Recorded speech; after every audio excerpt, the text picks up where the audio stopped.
Hello, thank you for joining me today for a quick discussion of research basics for courses at Amberton University by way of the Amberton Library Resource Center. My name's Joe Pendleton. I'm the director of the library, and on the screen you'll see my email address. That's only one of the ways that you can contact library staff that we'll discuss as we go on in this video session. Research is very much like a process, and that's what we're going to discuss over the next few moments.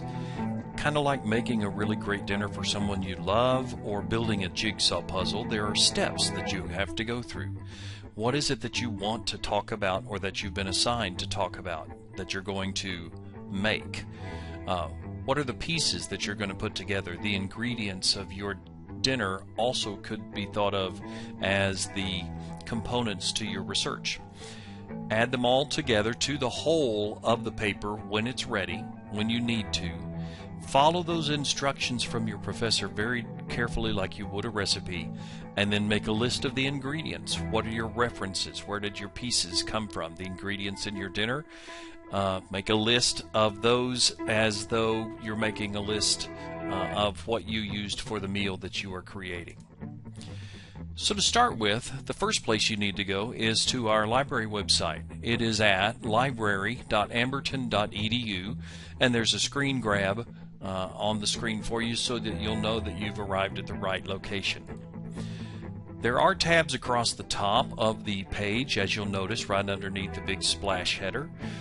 There's different tasks that you may want to do on this website, and so we've provided some tabs for some of the most common tasks that students come to the library to utilize, including searching for articles, finding books in the library, whether those are electronic or print, borrowing books from other libraries, looking at specific topics, or especially our Guide to APA 7, which is located at the last tab, which is very, very helpful when you're ready to format your paper into the right format. You'll also notice the yellow box in the bottom right-hand side of the screen. You can get help from a librarian in a live chat session anytime you see that box pop up on any of the library web pages on our library website. If we scroll down a little bit past the splash header, you'll see some of these, again, very popular features on our website that we consolidated into one place. From here you can find links to our ebook platforms as well as access to our catalog to search all the books that we own, shortcuts to some popular resources on the bottom left. Our library hours are posted on the top right. You can search directly from the search engines on the very first page with the box in the center that the pink call-out box is pointing to.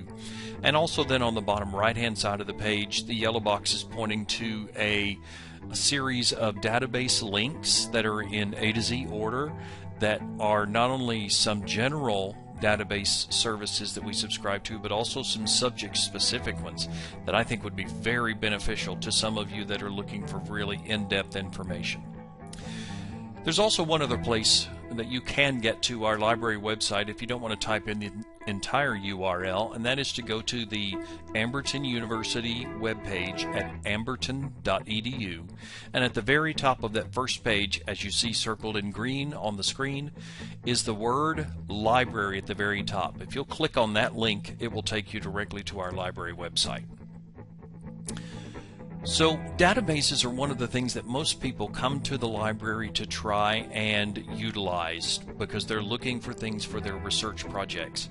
Remember that databases are basically search engines, just like Google in a lot of ways, but they search very specific things.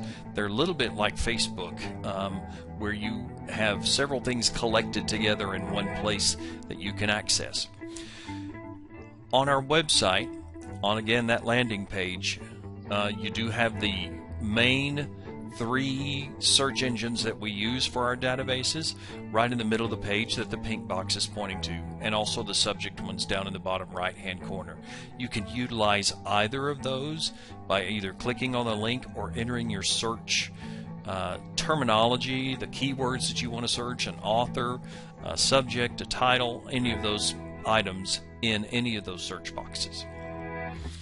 Now on the right side of the screen I've put a box that is a screen grab of a search in the EBSCO database. Again, you can use any database that you choose, and you may have to click through a few preparatory pages to be able to get to the search boxes, especially with EBSCO. I typically choose to search all of the databases if I'm offered that option.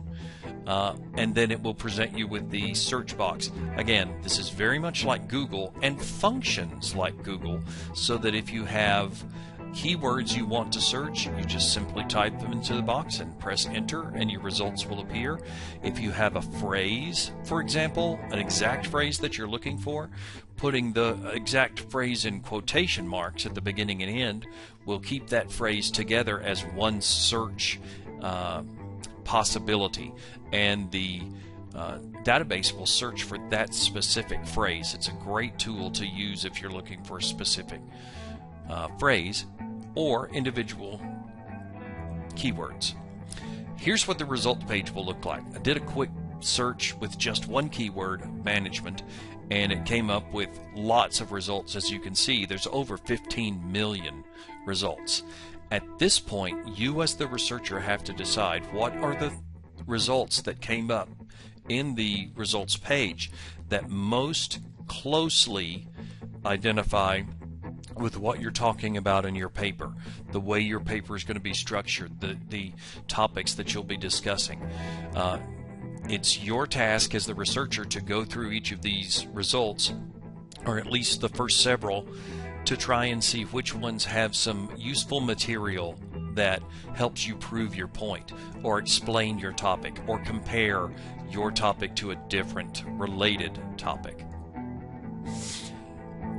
The recommendations that we typically have for database searching when you're looking for those scholarly articles that your professors have assigned is to choose from the boxes, in this case, that you see over on the left-hand side of the screen, where it says limit to. I always recommend that you select full text and that you select scholarly and peer-reviewed journals.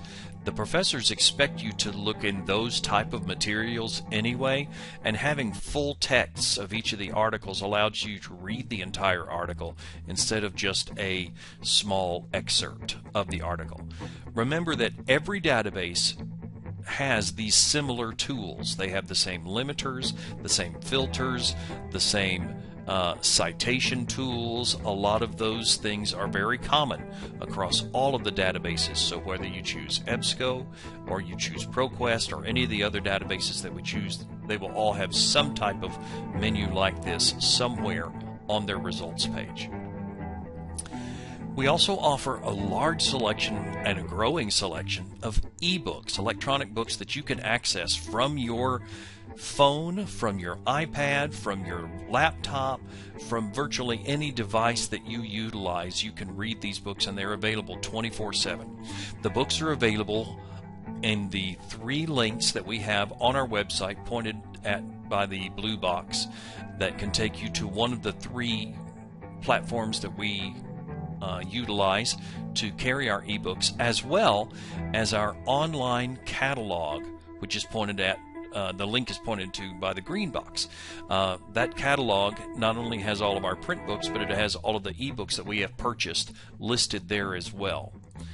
Let's take a look at what some of those platforms look like. This is what the platform looks like for the ebook collection with EBSCO, for not only the books that we have purchased, but books that we rent access to, so that we have a more expansive collection beyond just the ones that we're able to purchase. It looks a lot like the search that we did a little bit earlier, but if you'll notice, it says we're searching the ebook collection. So we have some from EBSCO. We also have some from the ProQuest platform that you now see on your page. And we also have some from a new provider, Access 360. All of these platforms are searchable for specific titles as well as authors and keywords. We also carry a large number of print books, over 15,000 print books in our Garland Library location. Those print books can be found and indexed and searched very easily by clicking on the catalog link that's on our webpage that the green call-out box is pointing to now. Our catalog is essentially like a search engine as well, except it is searching the books that we actually own here at the library, as well as some of the ebooks that we list. The link will that I pointed at just a moment ago from the main web page will take you to this very page where you can start your search. And a result page, once you enter, say, a keyword or a title or an author name, would look very much like this. You'll see the titles on the left-hand side, the author in the next column to the left, column to the right. Then the call number is listed in the third column to the right. And then finally, you'll see a holdings column. That holdings column is kind of important. And let me point out why. Because in this particular case, there are only electronic books being displayed. And we know that because in the holding column, you'll notice that there is the term web links. Sometimes there's a 1, occasionally there might be more than numbers than just 1, but every ebook that we own will have the term web links displayed underneath the number of holding items that we have. That's important because in our print book display, you will notice that there are no mentions of any web links. So that's how you can tell the difference between what is a print book and what is an ebook that's listed in our catalog. Because if you'll notice, titles look exactly the same, author column looks almost exactly the same, the call number looks exactly the same. They could be any books as well. It's this holding number that will indicate whether it's a print or an ebook. And of course, ebooks are available 24/7, 365. You can click on the link that's attached to the individual result when you click on any of the titles that you see highlighted here. And it will take you directly to the ebook platform where you can read the entire book. Some books allow you to download them, some do not. And then simply what you do is you borrow information from each of these sources. Perhaps it's a statistic, perhaps it's a quotation, perhaps it's a picture or a graph. You take those things that you have borrowed and you take your own words that you are writing yourself to make coherent sentences and make your argument or your explanation, and you simply fold those together into one consistent, concise paper.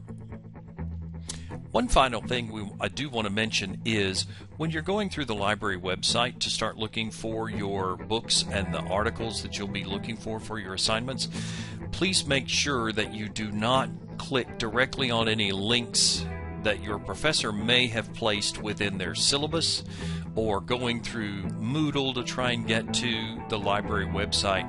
Sometimes not all of those links work exactly as they should, so our advice is always to go to the library website directly from the URL, then type in the title or the author or the subject keywords that you're looking for in your search. You should also have to sign in through the student portal to be able to get to the really good library resources, and if that does not happen, you're probably not going to have the access you would if you had gone through the library website and signed in to the e-portal. This is the e-portal, or sometimes also called the student portal, that you'll need to be able to sign in through. This is where you enter your Amberton credentials to verify that you are an active student, and it gives you access to the really good library resources. All the databases, ebooks, print books are available once you have logged in. And typically, you don't have to log in more than once every 10 to 15 minutes, roughly, as long as you're still actively searching Amberton pages. I did mention that we have a guide to APA 7 on our website on one of the tabs, but the next very best resource for you if you do have a question about APA 7 is to go to the Purdue OWL, the online writing lab at Purdue University. The URL is displayed at the bottom of the screen. They are the rule keepers for APA, and can help identify what type of wording you need for particular citations, give you some sample paper ideas as well. And of course, if you want to contact us for our help, we're glad to do that by email, by the chat feature that you saw just a moment ago, or you can call us on the telephone at 972-279-6511 and any of the 3 extensions listed there. Thank you so much for listening to me today. If we can answer any questions or help you any further with your research, please contact us. Thank you.